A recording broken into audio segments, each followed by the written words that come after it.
career began in 2004. Became your mother not wanting to risk losing you. But what changed her mind? Well, I was 18 years old when I tried to get back into go-karting, so she kind of like thought it was just a thing of the age, and then she realized I was serious about it, so she let me go with it, and she gave me all the support that I needed, so it was nice. Were you aware that the return of the Senna's name will you put a big pressure? I knew that there was going to be pressure. It's hard to know how much pressure there will be, but of course there will be a lot. So yeah, it was definitely difficult in the beginning. Everybody expected me to do what Ayrton did. Yeah. Everybody compared me to Ayrton. But it's racing, you know. You have to learn with the pressure. Sport is like this, especially top level sport. And it was a good school. You always said that Ayrton is Ayrton and Bruno is Bruno. What made you choose to use a very similar helmet? My helmet is a tribute to Ayrton's helmet. I never, obviously, couldn't use his own design. Yeah. But together with Sid Mosca, who painted and created Ayrton's helmet, I wanted to do something that was reminded of Ayrton's helmet, so people always remember the Ayrton. Yeah. And was not his helmet at the same time, and it had the Brazilian colors, so that's the design that came out. That's perfect. In 2008, you won the Monaco Grand Prix on GP2. Can you tell us about something about this moment? It was very special. I think probably my most special memory in motor racing. That podium is obviously very different, very peculiar, and I was very happy to be there, do a good race in Monaco. Obviously you want to win every race you do, but that was one of the races that I got ticked off in my curriculum. Unfortunately not in Formula 1, but still winning in Monaco in GP2 is almost as good. Magic. It's magic. Yeah. 2 years later, you become a Formula 1 driver with Hispania Racing. It was the smallest team.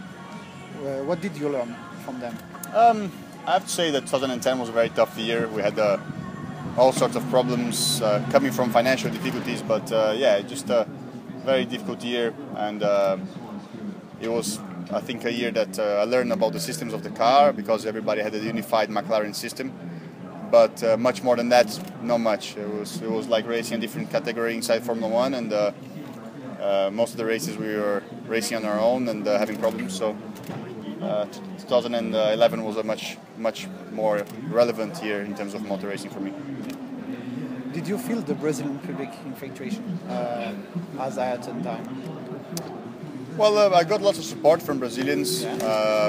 We went to Brazil, even in 2010 with the Hispania. It was the last race of the season, and people were giving me support. So it was really nice to have that support, even though they knew that I had no chance of doing any good results.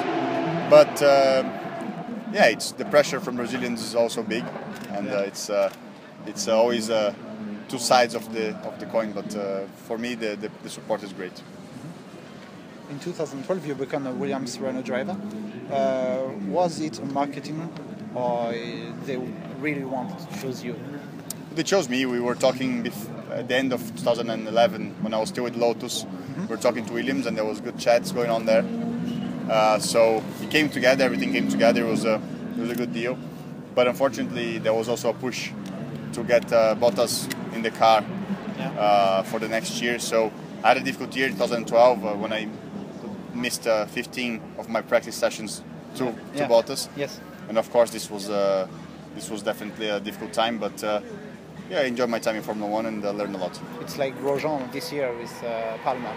Yeah, it's every time you miss a session, you lose out. You're not competing against any drivers. You're competing against some of the best drivers in the world in Formula 1. And every minute you're spending in the car is precious. Unfortunately, you don't have a victory in Formula 1. Do you regret that you are not being to be imitating Ayrton? I never went to emulate Ayrton. I wanted to make my own career. Yeah. Unfortunately, I didn't get a chance to be in Formula 1 long enough to have a win. Pastor got a win that year with the Williams. It was a race where everything came together for him. But that car was not a race-winning car compared to the other cars in the championship. It was a car that could finish in the top 10. So in Formula 1 we know that we need to be in the right car to win races. and sometimes you luck into winning a race when the right car doesn't win. Yeah. But you know, I take the chances that I get, and the year after I won plenty of races with Aston Martin. So I think it's a question of being the right car, and then you can win races. Speaking to Ayrton, what is your very best memories with him? Well, of course I was very young when Ayrton was around, and I got to spend lots of times during holidays with him. Yeah. We really enjoyed ourselves playing with the jet skis and doing sports together and go-karting. So it was always fun times, always nice times, and this is the moments that I carry with me. And your earliest memory with him? I think it must have been when he came back from his title in '88. That's probably the earliest memory I have, like solid memory, is when he came back from Japan. Yeah. He was from Australia in that case, but he came back from that side of the world, and he came home. Everybody was waiting for him. It was really nice. Today, Bruno Senna rivalry is in Formula E. Do you see it's a big deal, or it's just fun, just for you and Nico? It's fun for us. I mean, we are obviously friends. I'm friends with Nelson Piquet as well, and there's lots of big names, Formula 1 drivers in Formula E. Formula E is very competitive. So whenever you're in front in Formula E, you know that you're beating very good drivers. And yeah, it's not always nice for the commentators and for the public when you're fighting Prost, Senna, Piquet. Yeah. But I think the Formula E public is a bit more young than the public that watch that sort of racing. So I think yeah. If we win enough, then it's going to be classic again. You enjoy in this championship? Yeah, Formula E is a very tough championship. We don't have the results that we could have had. We had lots of mechanical issues with the car. Yeah. But first year is always like this. It's a bit of a lottery. If you're in the right car, you win. If you're not in the right car, you don't. Second season is more, you make the decisions a little bit better. Yeah. So yeah, I'm looking more forward to the second season than the last race now in London. But hopefully we'll get a good result to finish the season on a high. Do you want to have a race in Paris? I think there's a plan of racing Paris in Les Invalides. Yes. So it could be quite cool. I think it's going to cause lots of chaos in the city, but we race in the Red Square in Moscow, and it's harder to beat that. So maybe Paris can beat it. Yeah. What do you think about this Formula 1 from this year? About the regulation, the tires, the penalties? Formula 1 is always been the top edge of technology, and we are seeing a very, very complex car causing lots of trouble for different teams. So it's when you change the regulations, you get some of those things. It's a shame because you see only a few cars in front, and that's not what we want in motor racing. But yeah, for me the most important thing about Formula 1 is for them to control the costs, so that more people have the opportunity to compete.